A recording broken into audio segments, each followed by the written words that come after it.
YouTube, and we'll be fine. Yeah, and then they And can we watch it are- in the future. Yeah, and exactly, and it will be there, and we have started. So let's give it a minute. We are already live streaming, but let's wait a minute or two, and so Jere can open the Zoom. Jere, ¿abriste ya la sala? Yes. Okay, good. And we'll start in 1 or 2 minutes. Thank you for everybody who already is here with us, and we'll start in a couple of minutes.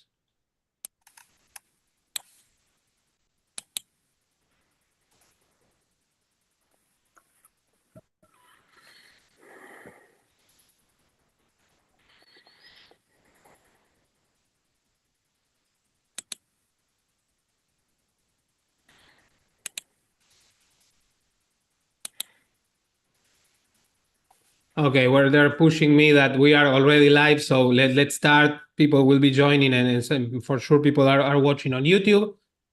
Hello and welcome, everybody. I'm Federico Fernandez. I'll be the moderator today. For the people who are with us on Zoom, please remember that there's an icon in the lower part of the screen that says interpretation or interpretación. And you can select the audio there. I will switch to Spanish for a second. Bienvenidos, y quienes quieran escuchar la interpretación simultánea, por favor vayan al icono interpretación en la parte de abajo de la pantalla y ahí pueden elegir el canal de audio y pueden escuchar a nuestras intérpretes que hacen un muy buen trabajo. Las pueden escuchar ahí. Voy a volver ahora al inglés. Okay, I switch to English again. Thank you very much to everybody who is accompanying us, and thank you very much to our great 3 speakers today. In the name of We Are Innovation, Fundación Internacional Bases, and Consejo de Contribuyentes Argentina, I want to welcome everybody to this webinar. Throughout this session, we will examine the successes and challenges faced by countries like Estonia and Bulgaria, that have adopted the flat tax model. And also our international panel of experts will share insights into how these systems have influenced economic growth, tax compliance, and administrative simplicity. And the idea is also to learn what are the lessons that Argentina can take from let's say from the flat tax system in general and from its applications in some countries around the globe. And speaking of Argentina, the organizers of this webinar, We Are Innovation, Fundación Internacional Bases, and Consejo de Contribuyentes Argentina, have just published a position paper about the flat tax and its adoption in Argentina that is authored by Marianela Mendoza. You can find it at the websites of We Are Innovation or Fundación Bases at weareinnovation.global or fundacionbases.org. Now let me quickly, and very quickly, please, this is not their whole CV or bio because it would be too long and probably a little bit tedious, but let me introduce our great speaker lineup. They are all doctors. Dr. Dan Mitchell, he's the president of the Center for Freedom and Prosperity, a pro-market public policy organization he founded in 2000. His major research interests include tax reform, international tax competition, the economic burden of government spending, and other fiscal policies. Dr. Krasen Stanchev from Bulgaria. Hello. He teaches public choice, microeconomic analysis of politics, and history of economic ideas to humanities postgraduates at the Sofia University. He's also the CEO of KC2 Limited and board chairman, founder, and former executive director of the Institute for Market Economics, an MP and committee chairman at the 7th Constitutional Assembly of Bulgaria during 1990 and 1991. And last, but definitely not least, Dr. Konstantin Zhukov. He's from Russia, but he's currently visiting assistant professor of economics at Trinity University. He received his Ph.D. in economics from George Mason University in 2023. His research interests include ocean economics, transition economies, and economic sociology. And Konstantin is the co-author of The Road to Freedom, Estonia's Rise from Soviet Vassal State to One of the Freest Nations on Earth. And naturally, Konstantin will be speaking about the Estonian case, which is something that we really are very much interested about. The webinar will go as follows. Each speaker will have an opening remarks of approximately 10 minutes. And after that, we'll have some time for Q&A. Please make sure to leave your questions in the question box below on Zoom and also in the comments on YouTube. I'll do my best to ask as many questions as I can to our great speakers. And now, without further delay, I want to give the floor to Dan Mitchell. Dan, I believe you have a presentation. If you can put it yourself and maneuver it yourself, I think it would be best. If not, we can help you. Okay, I'll maneuver it myself, but let me start by explaining my role in this conference. I'm going to be discussing and explaining the core principles of a flat tax, because sometimes the average politician thinks a flat tax simply means one rate, well, actually two rates, zero, but then a rate that applies, a single rate that applies to all taxable income. And yes, that is a very important part of the flat tax. But the flat tax is actually a very comprehensive system developed by two professors at the Hoover Institution at Stanford University that it is designed to do a couple of things. Tax income at one rate, but no double taxation and no inefficient and distorting loopholes or tax preferences. And what I'll do, and I'll bring my presentation up on the screen, is I'm going to explain how these principles operate in the flat tax world. Think of it as flat tax 101, and you're in a 6 or 7 minute class here. Assuming I know how to advance the slide, which is not happening when I hit return. Okay, this could be a slight obstacle if I can't make it go forward. There it goes. I want to start first with a very important caveat. I'm a public finance economist. I work on fiscal policy. I've been working on things like the flat tax for decades. I think it's a great idea, but it's not the only thing that matters. And the example that I'll cite is Ukraine and Russia. Both of those countries used to have a flat tax. Did they ever become economic powerhouses? No, because there were so many other policies that were bad in those countries. So when you're looking at overall economic policy and you want more prosperity for a country, you have to consider these 5 major policy areas: monetary policy, trade policy, regulatory policy, rule of law, or sometimes I call that quality of governance. And then you have fiscal policy. And by the way, fiscal policy isn't just taxes, it's also government spending. So if you have a government that's far too big, say consuming 30, 40, 50% of your economy, yeah, you could have a flat tax, but your flat tax rate might be 40% or something like that. So you have to make sure you're looking at all of government policies. And if you get those policies right and you have a flat tax, you can have a lot of prosperity in your country. And that's why I sort of divide economic policy into these 2 big categories. What is the appropriate role of government? The classical liberal vision of a small government, or the welfare state vision of a large government? And then on the tax side, how should that government be financed? Is it a broad-based and low-rate system like the flat tax, where you minimize distortions, or do you use the tax code as a sort of a form of social policy or class warfare?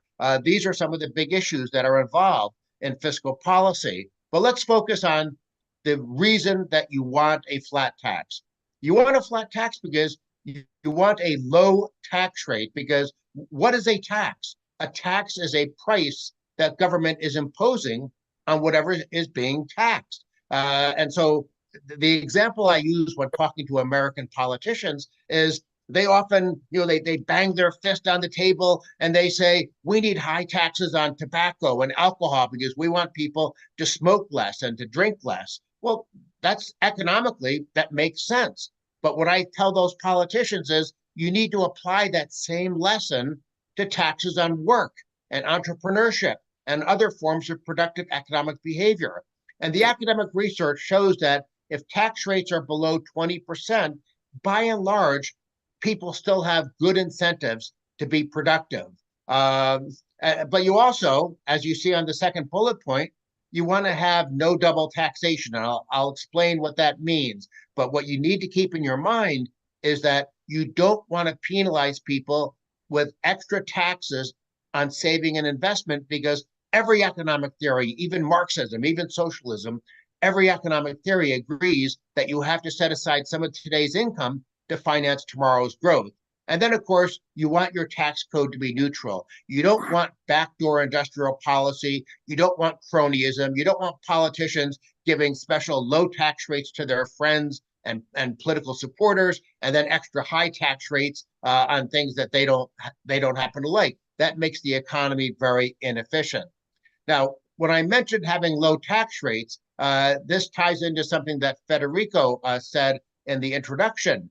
If you have a low tax rate, people have a better incentive to comply with the tax system. If the government is only taking 1 out of every $5 or euros that you earn, you might not like that, but your incentive to obey the law will be much higher than if the government's trying to take 3 euros or dollars out of every 5 that you earn. So a low tax rate improves tax compliance. People are more willing to both earn and report income.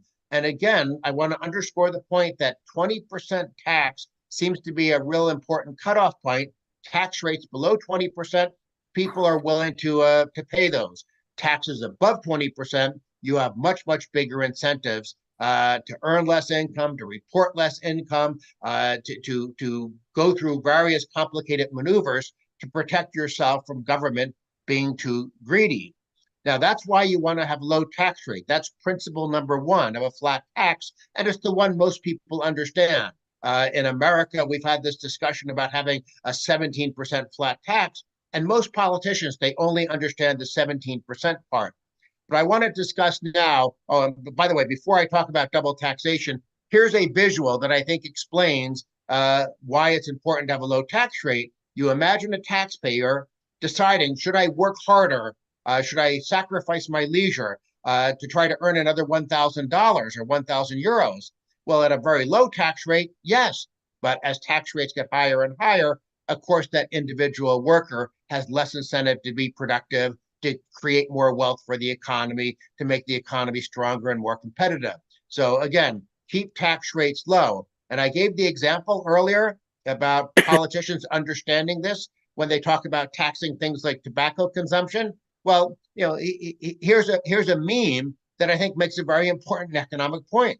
If politicians understand that high taxes on cigarettes deter smoking, why don't they understand that high tax rates on work will discourage working? And we don't want to discourage productive behaviors. We want people to be more productive, to contribute more to the economy, to create more wealth and make a country more competitive. So it's important to keep tax rates low. But now let me talk about double taxation. In many countries, and of course it depends what country you're in, and I'll give the United States as an example because that's where I am. But in many countries, if you immediately consume your income, your taxes are low. But if you save and invest your income, your taxes are high. In other words, the tax code has a very big penalty on saving and investing. And I'm going to show a flow chart that's going to look very complicated, but I'm going to make one very important point. The left side of the flow chart shows what happens if you consume your after-tax income. And you see that there's no additional boxes of taxation. But on the right side of the screen, if you save and invest your after-tax income, between the capital gains tax, the corporate income tax, the double tax on dividends, and the death tax, you can be taxed over and over and over again. And what that does is it tells a taxpayer that your taxes are low if you consume right away, your taxes are high if you save and invest. And as I said earlier, that makes no sense, because even the socialists agree that you have to have saving and investing to have future economic growth. Now, they're wrong in that they think the government can be in charge of the investment and stuff like that.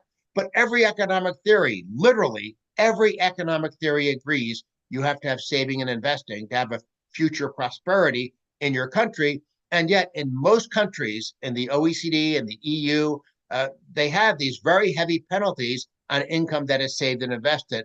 And that's a dumb idea. Now, this flow chart looks complicated. So when I talk to politicians and try to explain this to them, I create a very simple example. I tell them to imagine that their business is running an apple orchard. And then I ask them, what's the best way to harvest apples? Do you pick them from the tree or chop down the tree? Well, of course, it's a very bad idea to chop down the tree because then you don't get apples next year. But that's in effect what taxing, overtaxing, and double taxing, saving and investing does. Now, you're not chopping down the whole tree in this example. It's best to think of it as sawing branches off the tree. But the important thing to understand is that the tree is capital.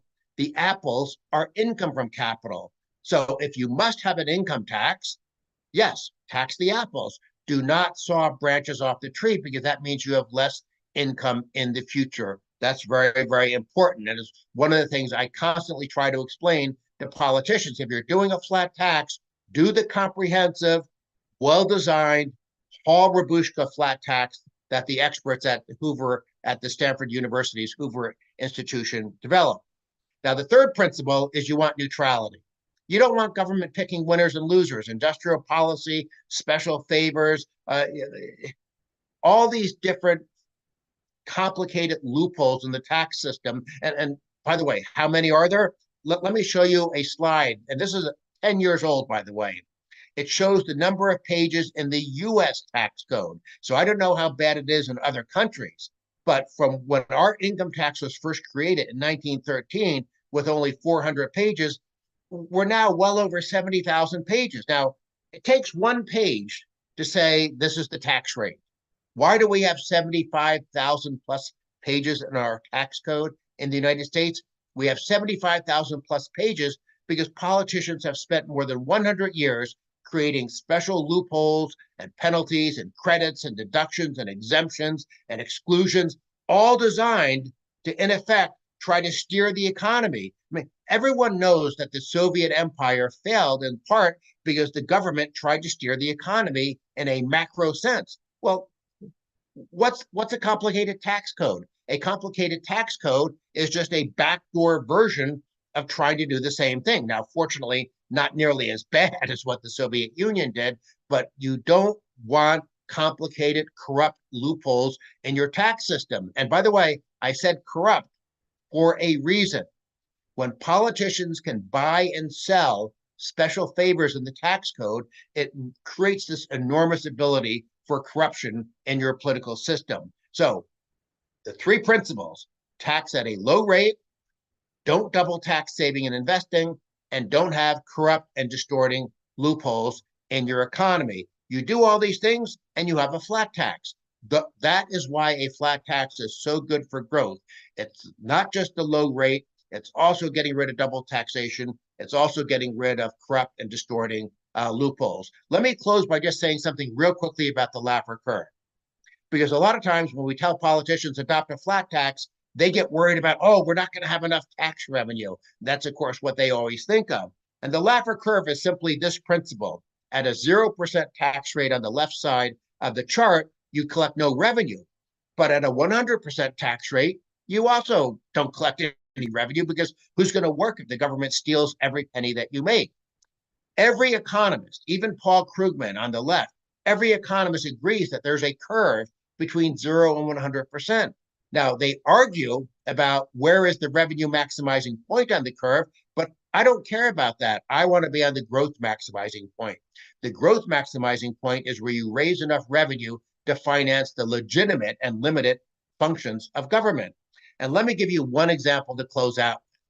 In 1980, when Ronald Reagan was elected president, we had a top tax rate of 70%. In other words, for every $10 you created for the economy, the government stole 7 of those dollars. But that doesn't even include state taxes. And back in 1980, this is all IRS data, our tax police that you're looking at on the screen. In 1980, we had about 117,000 rich people making more than $200,000 a year. They reported $36 billion of income to the IRS, and the IRS grabbed $19 billion of that income. What happened under Reagan? the top tax rate dropped enormously from 70% all the way down to 28%. And my friends on the left said, oh, that's not fair. Rich people won't pay enough. The government will be starved of revenue. Well, let's look at the IRS data from 1988, Reagan's last year in office. There were a lot more rich people. There was 10 times as much taxable income and more than 5 times as much revenue from taxpayers making more than $200,000 a year. So if you have a good tax system that doesn't penalize and punish people for being productive, you can get a lot of revenue feedback. Now, of course, there were lots of factors that affected these numbers. We had inflation during the 80s. It was coming down, but it was still there. We had other good policies that would have caused the economy to grow faster, which echoes what I said at the beginning of my presentation. You also want to look at trade policy, regulatory policy, all these other areas. So there were lots of good policies during the Reagan years that resulted in more rich people, more taxable income. But there's no question the Laffer curve played a big role in the 1980s. And with that, I'll go ahead and close out my presentation. Hopefully I didn't, I think I went over a little bit, but so much important information to share on these issues. So thank you, Federico. I'll turn it back over to you. Thank you, Dan. It was a pleasure listening to you, and there are already a few questions. And please, I encourage everyone who's listening to this, please leave questions on the Q&A box. And now I would like to give the floor to Krasen. Krasen, 10 minutes more or less. The floor is yours. You're silenced.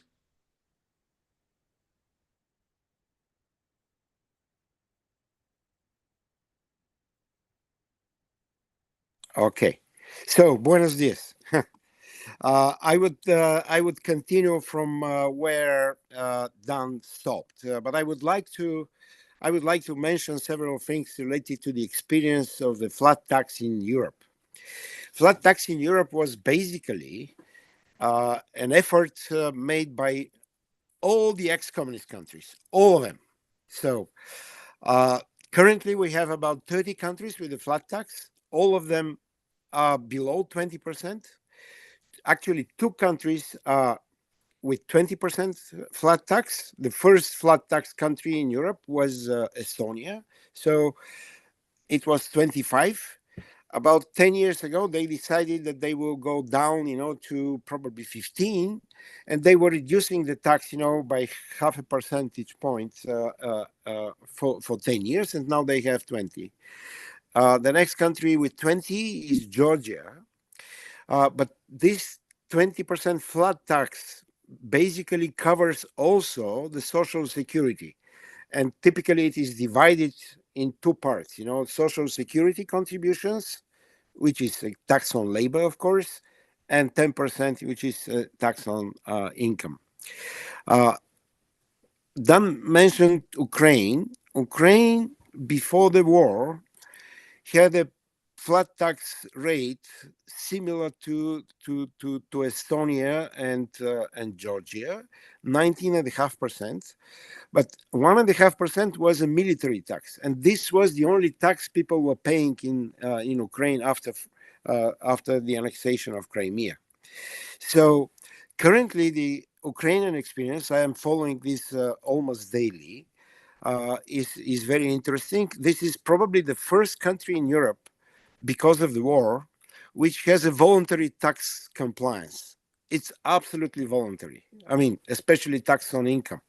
And they basically pay around 10%, those who work, and the rest of the countries, they have 10%. Also, there are 11 countries which basically went back to progressive taxation. I have been following those countries very closely for one very simple reason.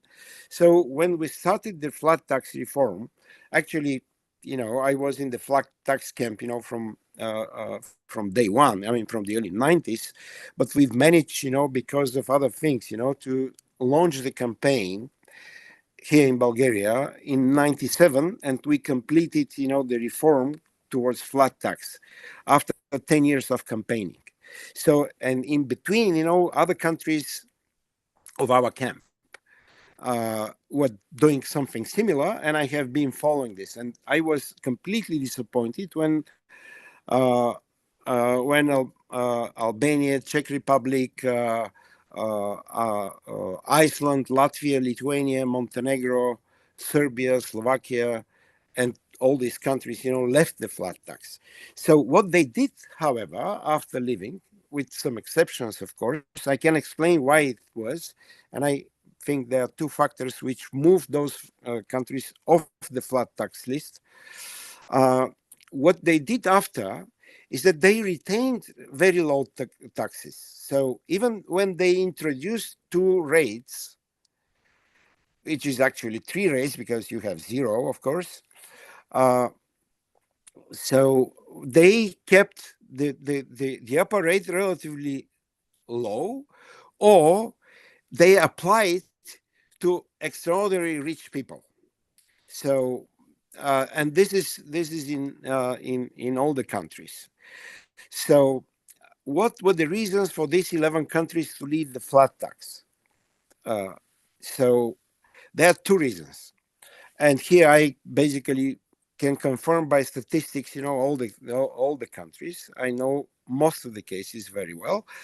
So here I confirm what Dan said. So it depends on the overall policies. So, and there were two reasons, to do that. I mean, probably three reasons. Number one was government spending. Number two was unreformed social welfare state. When they had unreformed welfare state, the case in point here is probably the best case, which is well studied, is Slovakia. So they were changing the taxes on labor, meaning pension tax and health tax. They were changing this annually, and it was 2.5 times higher than the income tax. So, and because of that, they needed, to reform. And the third reason, to go back to progressive taxation is, again, it was mentioned by Dan. It was the vision of what the government does.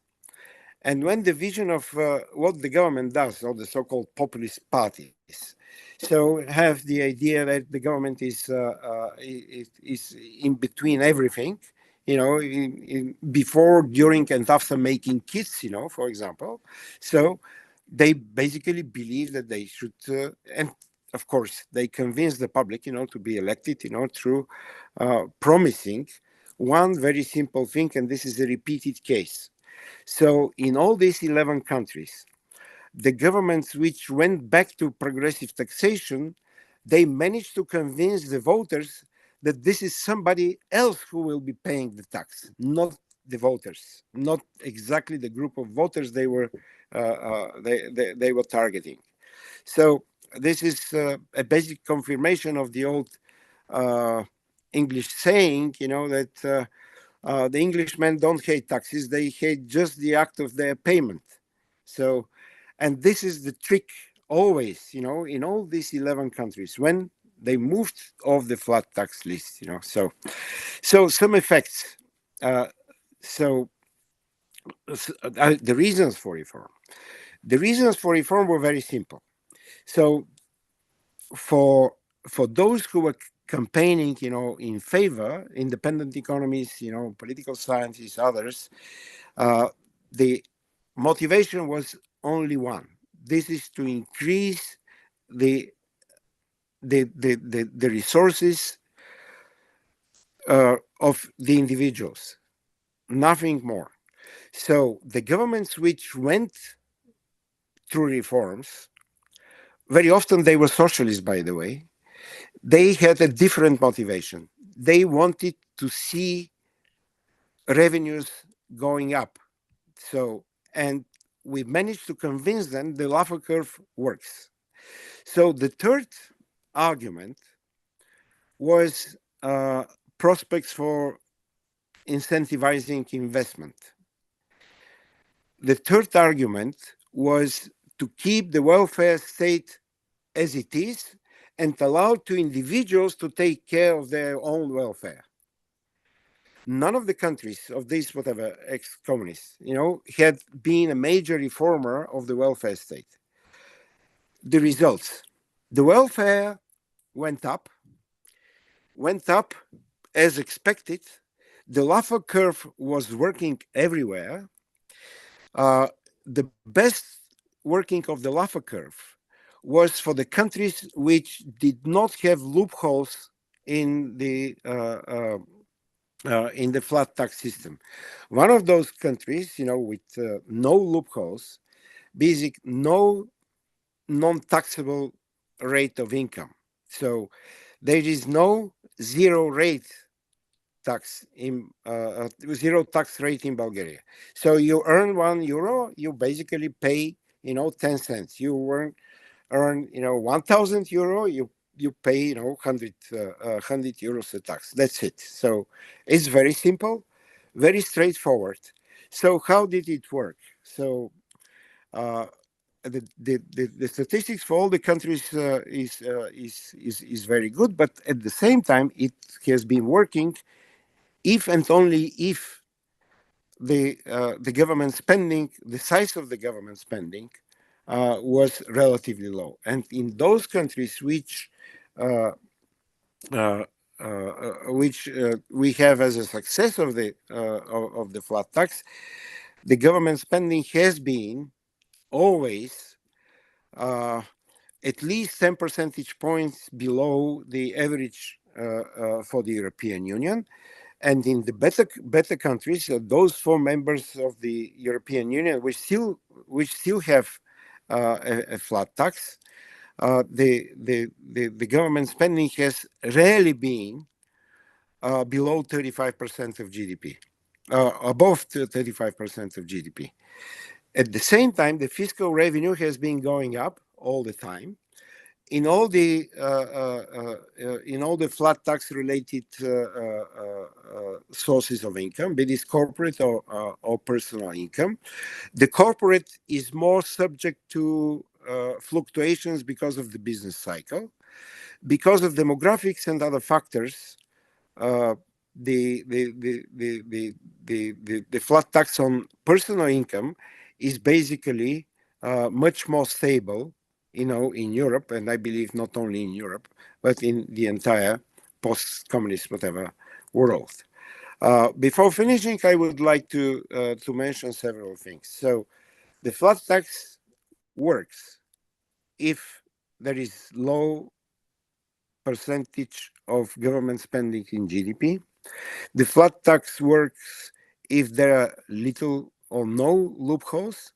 The flat tax works if and only if there is no opportunity to arbitrate between different flat tax rates, be this on corporate income, if they are different, they obviously, if you have, for example, a higher corporate income flat tax, like in the case it has been in many countries.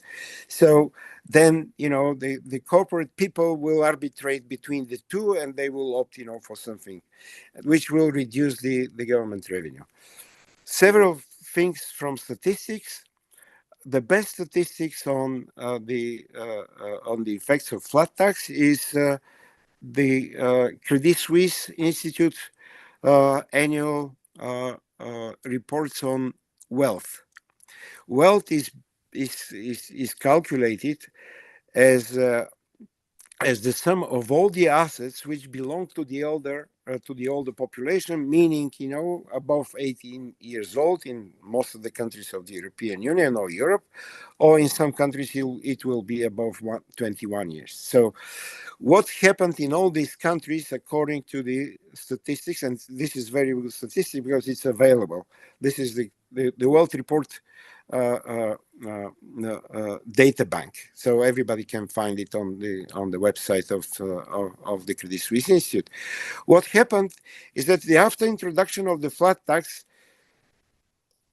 first the wealth get going up. It has been stabilized as a trend, irrespectively of business cycles. the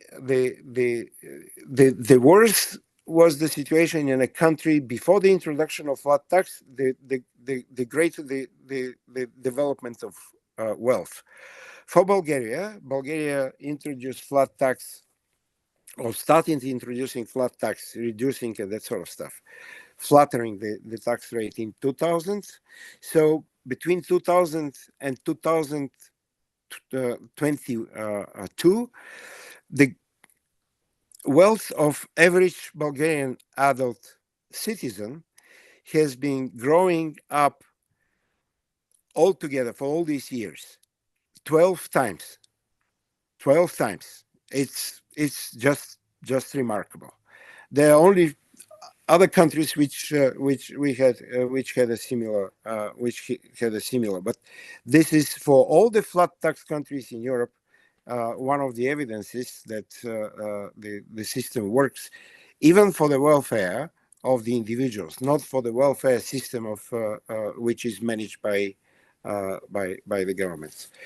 And last but not least, there are three major conclusions. Number one, the flat tax system works if there are no loopholes. If there is no zero tax rate, that's even better. The second thing, which is very important, the system works if there is no incentive to arbitrate between different taxes, be these taxes on labor or taxes on income. And last but not least, the flat tax is no substitution for good institutions, although the flat tax systems have been always performing very well in terms of government revenue, which basically means that Laffer curve works. And it's proven in 31 countries. Thank you. Thank you very much, Krasen. It was a pleasure listening to you. Again, please remember to leave questions if you want in the Q&A box. And now it's the time of Konstantin. Konstantin, the floor is yours. Thank you. I'm going to share my screen right now of the presentation. Right, cool. So I wanted to first thank Federico for organizing this webinar, which is very timely in terms of its importance. And I also wanted to thank both Dan and Krasen for their presentations. I hope I will be able to build on what they have explained to us so far. So just to briefly introduce myself, my name is Konstantin Zhukov. I'm visiting assistant professor at Trinity University. And today I will be presenting to you the case of the flat tax in Estonia. So I'm going to shamelessly briefly self-advertise myself because the presentation today that I will be providing to you is based, it's a small part of the book that I had the privilege of writing with, co-authoring with Matt Mitchell and Ph.D. So if you're interested in a general transition of countries from socialism to market economies, which could be in some ways very relevant for Argentina, you could just type realities of socialism Estonia in Google and you will see it right there. So yeah, so I'm done with my self-advertising. Let's continue to the presentation. So both Dan and Krasen have mentioned the importance of the flat tax and why it could be so powerful. And I wanted to start from the quote from Mart Laar. Mart Laar was the prime minister in Estonia from during his first term as a prime minister was from 1990 to 1994, and his government actually implemented the first flat tax in 1994. And so I just wanted to present to you his reasoning behind why exactly they wanted to do this. So Mart Laar was saying that we decided that the entire tax system should favor savings and investment and encourage people to create new wealth. The tax system in Estonia had to be simple, inexpensive to apply, and transparent and understandable to the taxpayers. The tax base should be as broad as possible with a minimum number of exemptions, minimizing incentives for tax avoidance, such as underground economy. The tax rates had to be low, encouraging the activity of people and creating more growth. So in other words, what Mart Laar was saying is that the main reason for implementing flat tax in Estonia at the time was to simplify taxation, to make it more transparent, to eliminate all sorts of loopholes, and to ultimately encourage economic growth via through savings, investments, entrepreneurial activity, and economic growth. And as I would like to present, this is indeed actually what happened in Estonia. Not all this happened because of the flat tax per se. Of course, there was other reforms that were important, but I think Krasn especially emphasized the importance of different reforms altogether. So flat tax should work in together with other reforms to liberalize the market. So I'm going to start from a brief history of how the flat tax was implemented in Estonia. So before 1994, before the flat tax reform, Estonia had multiple personal and corporate taxes. There were 3 different rates for personal tax and 3 different rates for corporate tax. And on January 1st, 1994, the flat tax of 26% was applied on both personal income and corporate profits in Estonia. And they tried to eliminate as many of the deductions and credit and tax incentives as possible at the time. So this is kind of like a general overview. Now I'm going to try and explain it in more details, both the income and corporate flat tax. So in terms of the individual taxation in Estonia, the initial flat tax rate was 26%, but it has been reduced in several steps all the way to 20% 2015, and this is what Estonia has now actually. And it applies to all personal income above a threshold with no exceptions, deductions, and credits. But there is the basic exemption, which is up to close to 8,000 euros, depending on the income. So this exemption exists in order to help people with lower incomes. And there is also the exemption for those of the elder age. I personally found the cool feature of the individual tax system in Estonia is that you could actually complete the taxes online and very quickly in 5 to 10 minutes, which is quite incredible if you live in the United States. It takes you hours, if not days, to actually complete the individual tax with all the exemptions and deductions. But I think the most interesting part of the flat tax in Estonia is actually a corporate tax. The corporate tax, I should mention that the corporate tax and individual tax in Estonia, they were always at the same levels.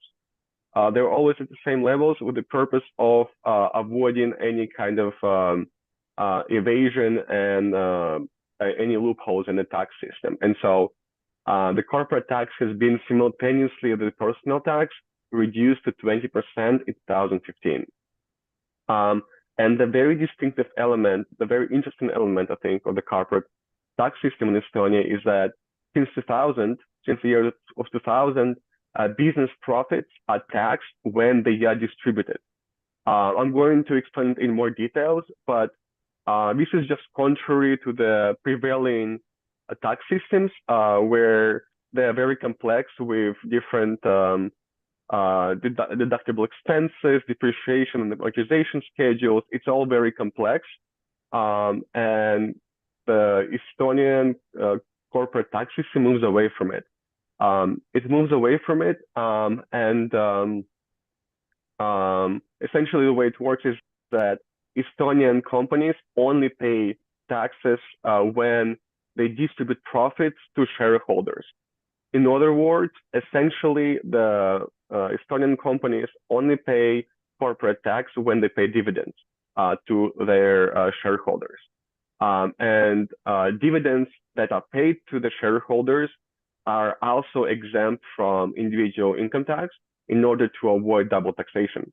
And so the reason for this is that it allows to the owners of the firms to reinvest the profits into growing the business tax-free. So just imagine and this is especially helpful to the young startups, to the small businesses that are just beginning to operate, because you want to invest into hiring more labor, maybe hiring more qualified workforce. You want to expand your operations, buy some advertising campaign and such. So this is incredibly helpful for the small businesses especially. Now, let's talk about outcomes.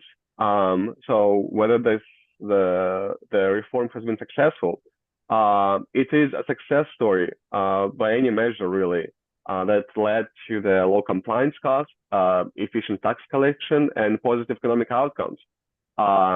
In terms of its competitiveness of the tax system, the Tax Foundation has ranked Estonia as the most competitive among OECD nations for at least the past 9 years. I think that's quite remarkable for a country that escaped from communism just slightly more than 30 years ago. That's very impressive, at least to me.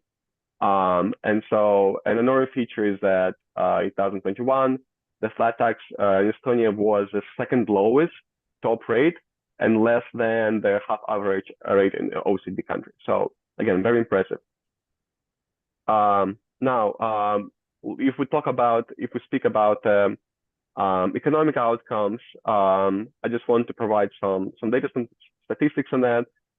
So the typical business in Estonia spends 5 hours a year complying with corporate taxes.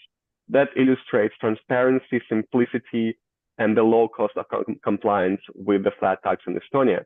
I think the average for OECD countries is around 60 hours per year, while in the United States, the average is about 84 to 85 hours a year, if I'm not mistaken. So, which is, again, a dramatic difference. And there are studies that show that the transition to the corporate tax reform in 2000 has led to the outperformance of these Estonian firms on investment, labor productivity, firm resiliency, and other measures. Some of the economists also claim that the corporate tax reform in 2000 has helped the Estonian companies to withstand the financial crisis 2008-2009, made them more resilient because now firms invested more into their capital, and so they had kind of like this kind of a pillow that they could use during the crisis. Estonia, as of December 2022, Estonia also was the first country in Europe in terms of the startups per capita, venture capital funding per capita, and then capital investment per capita, which again illustrates that it created a very fertile ground for the small business organizations. And then finally, since 2000, tax reform, Estonia's GDP per capita has grown 119%, which is quite remarkable. The only thing I would like to mention is, of course, that it's not only that the flat tax system that has to be it's not only the flat tax system that created this kind of economic growth. Of course, it was just the bundle of reforms that were implemented by the Estonian government. Privatization, of course, was incredibly helpful. Establishment of the capital markets after the collapse of the communism. So all this together, reforms created these results. So yeah, and this is if you'd like to have any questions, this is my email and also my Twitter handle if any of you have any questions or like to connect. Thank you. Thank you very much, Konstantin. It was a pleasure to listening to you and a pleasure to somebody talking about Estonia, which is a very interesting country. There are several questions. We don't have that much time, so let's try to keep the answers short. I want to start with one for Dan. Dan, there's a question from Marianela, who is, by the way, the author of our position paper about flat tax for Argentina. What she's asking, and I'll twist a little bit your question, Marianela. What she's asking is the following. Argentina has probably more than 170 taxes, 170 taxes. And what Marianela wants to ask you, Dan, is what would you think should be the guiding principle in order to eliminate taxes? Should we, let's say, try to keep only the ones that generate more revenue, or is it better to analyze the taxes by activity? What would you, let's say, what were the guidelines you would recommend in order to eliminate most of these taxes?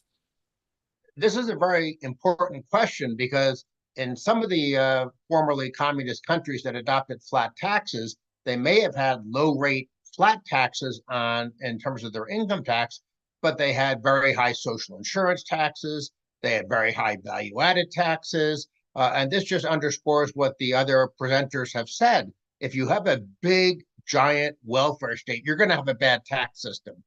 Even if you try to design your taxes efficiently, like Sweden would be an example. They raise taxes relatively efficiently, but they have to raise so much because government is so big. Keep government under control is my number one way of answering that question, even though it's not actually answering the question. But obviously, in terms of the design of the tax system, try to have as few taxes as possible, have them as neutral as possible, with the rates as low as possible. The only possible exceptions would be maybe you want to have a few excise taxes, so-called sin taxes on alcohol and tobacco and things like that. But by and large, any productive behavior, work, saving, investment, entrepreneurship, risk-taking, those taxes, those tax rates should be as low as possible. Thank you. Thank you very much. And Krasen, you mentioned that, we mentioned some countries that adopted the flat tax and some that unfortunately adopted it and then abandoned it. And you mentioned that you gave the reasons, one of them being public spending and welfare spending, etc. Do you know what happened after these countries abandoned the flat tax, in the sense, are there some people who would like to come back to the flat tax system? The population, I mean, is it part of the conversation, or it was abandoned and forgotten? First, they basically kept taxation twice lower than before the flat tax reform. Second, the new progressive rate was basically for very small number of taxpayers. But what is more important is that other countries are going into the flat tax reform, and one of those countries is Sweden. Italy is discussing this, and as far as I know, the latest news was, from the Tax Foundation, 6 states in the United States are planning, to introduce a flat tax by 2025. So, but the major reason, for the flat tax to work when it works, and this is related to the previous question, so is that the flat tax puts a straitjacket on government spending. If it is failing to put a straitjacket on government spending, nothing would work.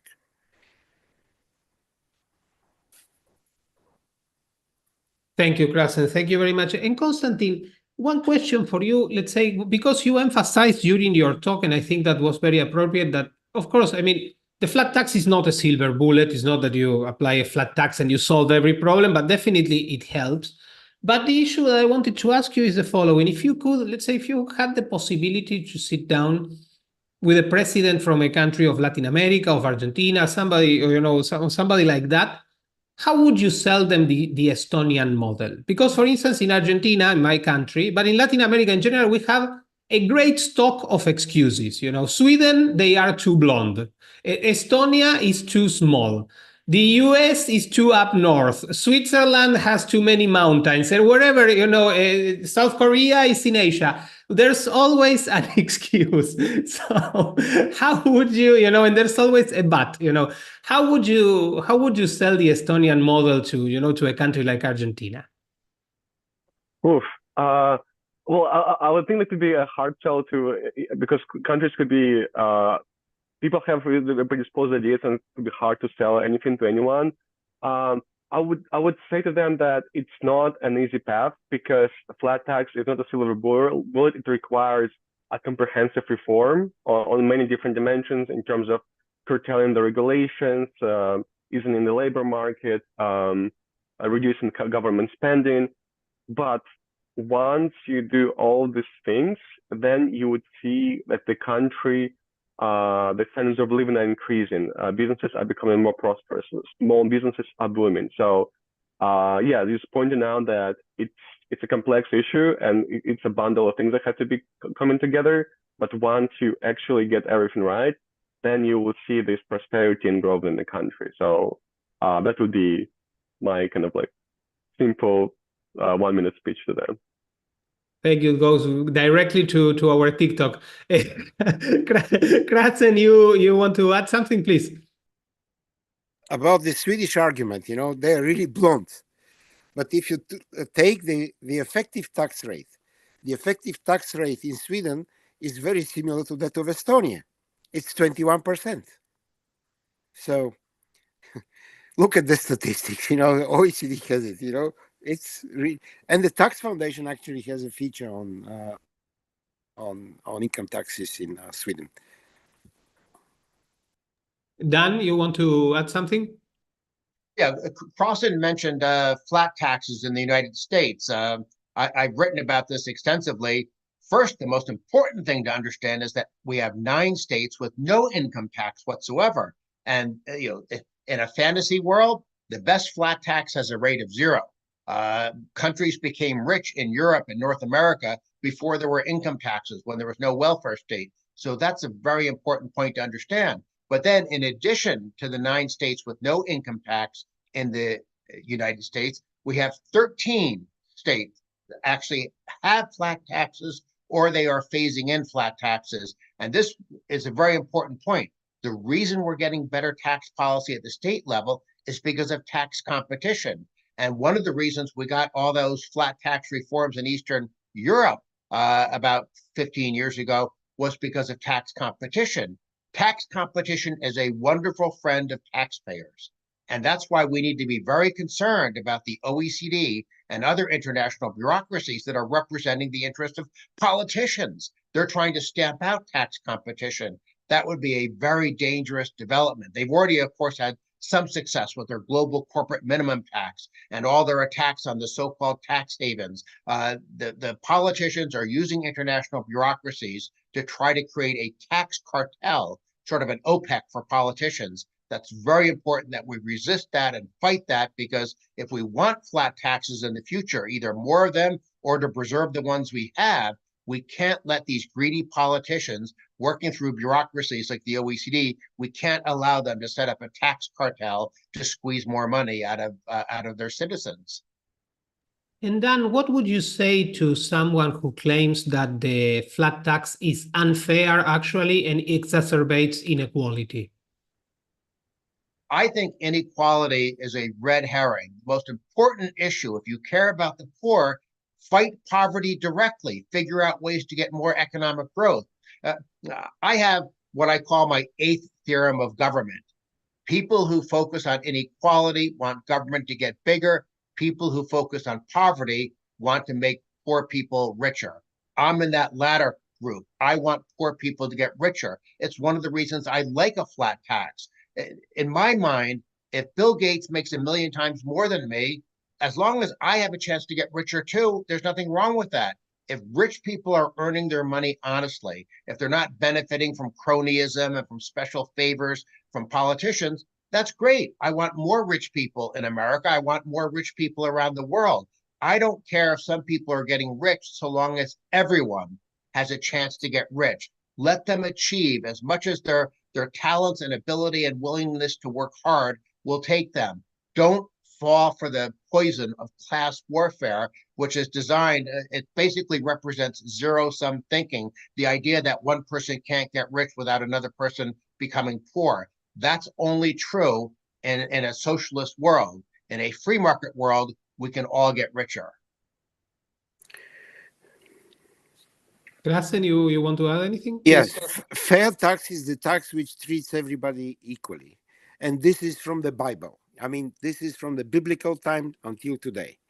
So if Bulgarians get richer 12 times, for 20 years, this is because everybody was treated equally and there was no zero tax. So if you earn, $100 and you wish to have more, you invest yourself, try to do better, and you will earn more. And this is why, the growth of wealth in Bulgaria. And this is the only country with 12 times growth rate of the wealth in Europe. Why? Because we don't have this zero. And we have a straight jacket on the government spending. We have literally two more minutes, but I'll use them. But two simple questions. Firstly, somebody asked here on the chat, could we share your presentations to the people who enrolled at the webinar? Is that a problem? Go ahead. Yes. Great. Share it. We'll distribute them. Share my paper, which I wrote, for the Swedish taxpayers and the Riksdag and the Parliament in Stockholm. Definitely.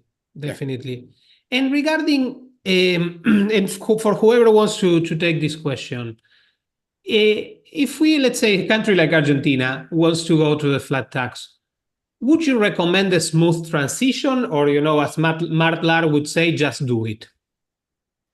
I think doing it right away, as quickly as possible, is very important. It's like taking a Band-Aid off. You take a Band-Aid off slowly and it pulls on the hair on your arm. It hurts. You rip it off right away. It's faster. It's quicker. You get the benefits much faster. But combine it with a spending cap like Switzerland has in order to make sure that you can preserve it in the future.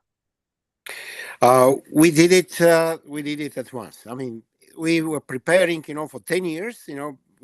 We needed to convince, the voters and the politicians. Eventually, we've managed. But it was done in 2 years. The first year was the corporates, and because it worked, then Laffer curve worked, and then the politicians decided, to do this on the personal income as well. Thank you. Again, Konstantin, you've been, silent. So the last question for you. Regarding Estonia and, flat tax countries in general, what's your view? How did the flat tax impacted revenue levels and collection over the short and the long term? Yeah, so in terms of the corporate tax is actually, if you see like the percentage of the total revenue of the government, it's actually the corporate tax. I'm looking at the data right now. It's only 6%. When it comes to the individual income tax, it's only 16% of total revenue. So they gain the most of the revenue through social insurance taxes, which is 35% of total revenue of the government, and also consumption tax. That is 42% of the total revenue. So there are other ways to get in the government revenue through other means. So which I think is more effective in terms of like not disturbing the market and operations of the firms. But I also just commenting in terms of the quick transition or longer transition to the tax. Like what we kind of looked at from based on Poland and Estonian experience is that it's very important for the people to be ready to be supporting these kind of reforms, because in Poland and Estonia, in both countries, they were tired of socialism and wanted to change. And that's why in many ways shock therapy was possible, because there was a political consensus. So it depends whether in Argentina there is similarly such a consensus, or whether you need to some kind of campaign in order to advertise it to the public, to educate them. But once you do that, I totally agree with both Dan and Carson that you would need to also implement some kind of like a cap on the spending, because it would not be sustainable to just to have the flat tax on its own initially. Well, thank you. It's been a pleasure. I would stay, to 2-3 hours, but this has been great. Thank you very much. I hope there are occasions in the future, and even better if, to Krasen's list of, flat tax countries, maybe Argentina is there, in the near future. Thank you, everybody. Thank you for everybody who was with us here in Zoom and on YouTube. Sorry that there were a couple of questions that I couldn't ask. And let's meet again in the next webinar of Fundación Bases en Real Innovation. Thank you very much. Thank you. Thank you.